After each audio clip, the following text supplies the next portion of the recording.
കരച്ചിലൊക്കെ ആയിരുന്നല്ലോ, ഇപ്പോഴാണെന്ന് തിരിച്ചു കാണണം. കരച്ചില്ല? ഓ, എന്തിന്? അമ്മയുടെ കാര്യമൊക്കെ ആലോചിച്ചു.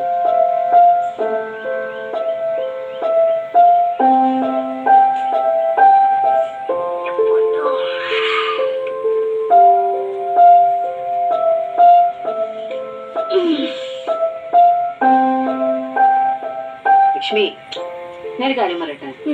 പക്ഷെ ഞാൻ പറയുന്നത് ഇയാൾക്ക് മനസ്സിലാവൂല്ലോ എന്ന് എനിക്കറിയില്ല. എന്നാലും നമുക്കേ സങ്കടം വന്നാ നമ്മൾ കരയണം, സന്തോഷം വന്നാലും നമ്മൾ ചിരിക്കണം, ഭയങ്കരമായിട്ട് സന്തോഷിക്കണം.